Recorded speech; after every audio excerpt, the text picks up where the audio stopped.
Hello students, इस video में हम लोग आज पढ़ेंगे factors affecting velocity of sound through gases.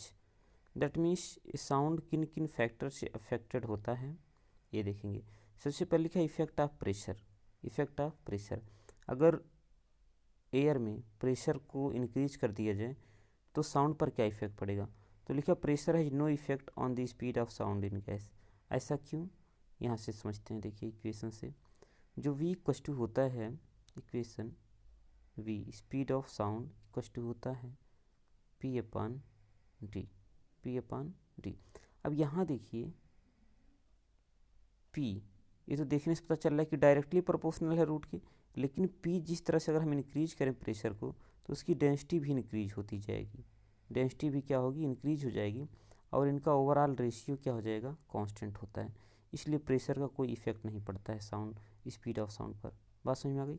यहाँ पे देखिए प्रेशर बढ़ाएंगे तो वेलोसिटी भी बढ़नी चाहिए, लेकिन ऐसा नहीं। क्यों, अगर हम किसी भी सब्सटेंस का प्रेशर बढ़ाएंगे तो उसकी डेंसिटी भी क्या होती है, बढ़ती जाती है। तो जिस रेशियो में प्रेशर बढ़ाते हैं उस रेशियो में डेंसिटी बढ़ती है। मान लीजिए प्रेशर अभी 8 है, ये 6 है, ठीक। इसको अगर 12 कर दिया जाए तो ये भी कितना हो जाएगा, 9 हो जाएगा इंक्रीज करके। मतलब जिस तरह से प्रेशर इंक्रीज होता है उसी अकॉर्डिंग डेंसिटी भी इंक्रीज हो जाएगा, इसलिए वेलोसिटी पर कोई इफेक्ट नहीं पड़ेगा साउंड के। बात समझ में आ गई। तो दैट मीन्स अगर if we change pressure of any medium then speed of sound remain constant. Clear. Second है टेम्परेचर की बात कर लेते हैं हम लोग कि टेम्परेचर का क्या इफेक्ट पड़ेगा। अगर टेम्परेचर देखा जाए तो टेम्परेचर के लिए फॉर्मूला होता है v equals to gamma R T by M. ये है, यहाँ देखिए डायरेक्टली प्रोपोर्शनल पता चल रहा है कि यहाँ से जो v होता है, कौन v, ये डायरेक्टली प्रोपोर्शनल है रूट टी के, डायरेक्टली प्रोपोर्शनल रूट टी के। तो अगर मान लीजिए एक वेलोसिटी गिवन हो किसी टेम्परेचर पर, ये T1 हो जाए, ऐसे दूसरी वेलोसिटी पूछिए कितने टेम्परेचर पर क्या होगा, तो ये हो जाएगा T2। क्या हो जाएगा, T2।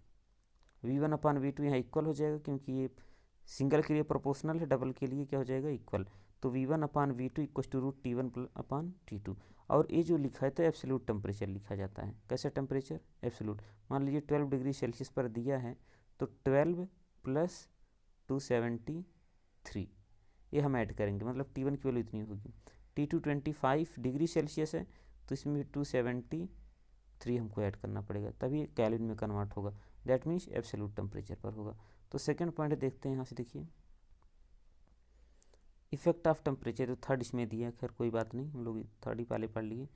ये होता है कि डायरेक्टली प्रोपोर्शनल होता है, तो यहाँ से V1 अपान V2 है रूट T1 अपान T2। ये एब्सोल्यूट टेम्परेचर होना चाहिए, इतना याद रहे।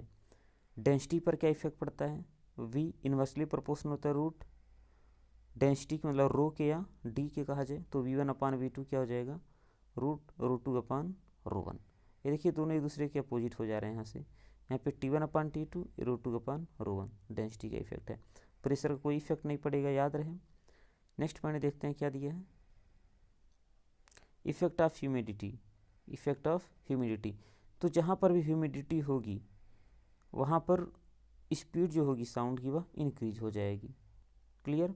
जहाँ पर ह्यूमिडिटी अधिक होगी, मान लीजिए कि गर्मी का सीज़न है, रेनी सीजन है, टेम्परेचर दोनों का अगर सेम हो और बारिश के मौसम में चूँकि ह्यूमिडिटी अधिक होगी, मॉइस्चर ज़्यादा होगा, तो उस केस में वहाँ पर साउंड ज़्यादा दूर तक सुनाई देगी या उसकी स्पीड हाई होगी। यहाँ पर सबसे इम्पॉर्टेंट है स्टूडेंट्स कि ये फार्मूला, इस पर सॉल्व करने के लिए क्वेश्चन पूछ दिए जाते हैं कि V1 upon V2 equals to root T1 upon T2। और इसको कैसे रखना है, याद रहे हमेशा कि एब्सोल्यूट टेम्परेचर होगा। डिग्री सेल्सियस में नहीं लिखना है, इसको केल्विन में लिखना है। टेम्परेचर किस में होना चाहिए, केल्विन में होना चाहिए। ओके, वीडियो देखने के लिए थैंक यू।